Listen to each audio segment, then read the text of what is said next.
President Donald Trump, still not used to saying that. Last night, he flew 8,000 miles for his first state visit to India. Now, Trump's in India partly to negotiate a trade deal and partly to get his copy of the Kama Sutra signed. Yeah, Trump and Melania use that book all the time. Her favorite position is the one where she's on top and he's not in the room.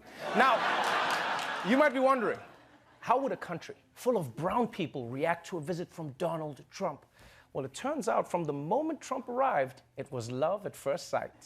President Trump just arrived this morning for a two-day visit. The president received what's being called a king's welcome, orchestrated by the Indian Prime Minister. The president headed a massive rally packed with more than 100,000 people. A Make America Great Again rally, India style. They even blasted Macho Man before the president took the stage, and when he did, a show of affection for India's Prime Minister. Namaste, Trump! The president is overwhelmingly popular here in India, where his pro-business, tough-on-terror image is widely admired. I happen to like Prime Minister Modi a lot. He says between the stadium and the airport, we'll have about 7 million people, so it's going to be very exciting. 7 million people came out to see Trump go from the airport to the stadium? That's impressive. Although, to be fair, it's also India. There's 7 million people between any two locations.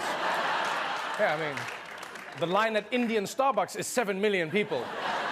There are Indian brides right now who are like, no, daddy, I just want a small wedding, no more than 7 million people. It's like, okay, Anushka, first cousins only. But it is true that Donald Trump is very popular in India.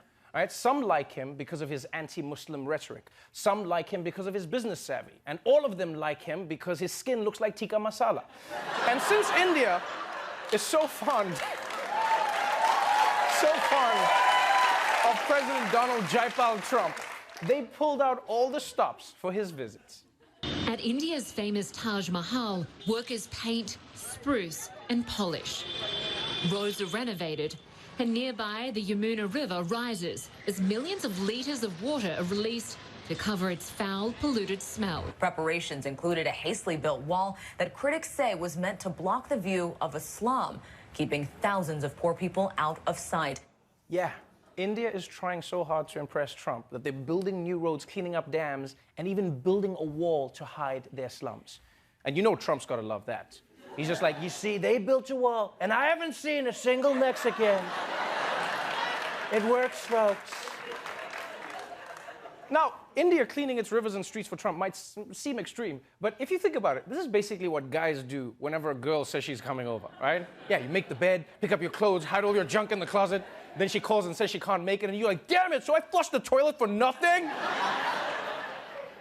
So clearly, India is trying to give Trump a memorable experience. There was, however, one tiny culture clash that Trump had to deal with.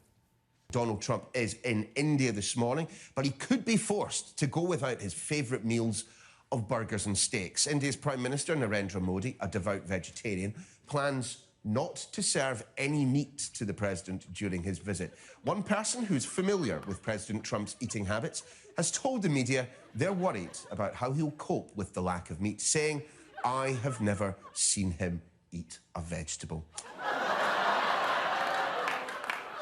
I honestly don't know what's stranger. The fact that Trump might eat vegetables, or that people are actually worried about how it will go. Because you realize the news wasn't even snarky about it. They weren't like, haha, the president has to eat vegetables. They were like, yo, if Donald Trump eats broccoli, he could die. So this is going to be hard on Trump. And you know what I was thinking is what's worse for him? Is that cows are so sacred in India that they're allowed to just wander around in the city. So can you imagine how hard that's going to be for him?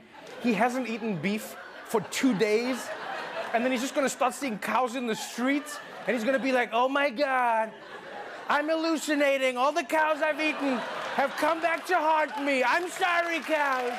I'm so sorry. So sorry.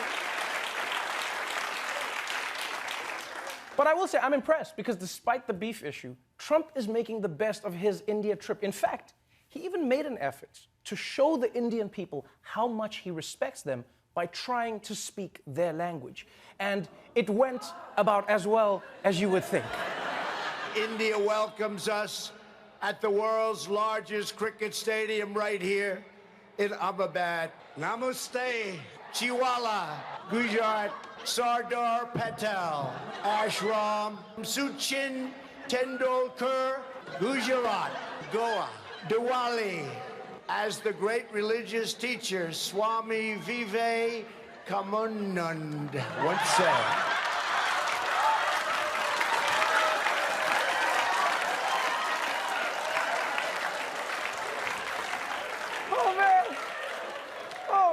Even if that pronunciation was right, that facial expression was so wrong.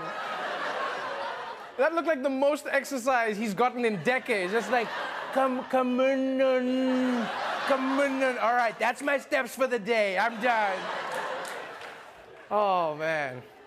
Now, this was really interesting. After Trump butchered half the Hindi dictionary, Indian Twitter lost their minds, right? People were coming on like, dude, it's not namuste, it's namaste. Who messes up namaste? It says namuste. But to those Indians, I say, please, don't be mad, right? Trump may not be able to pronounce Hindi words, but he can't pronounce English words either, so he's an equal opportunity offender.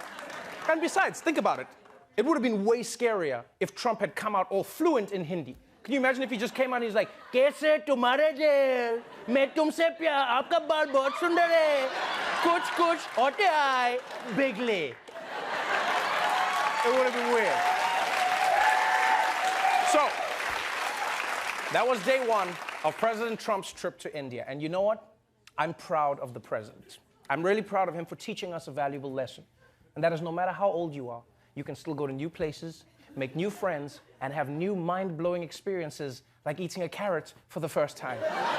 And to that I say, namaste.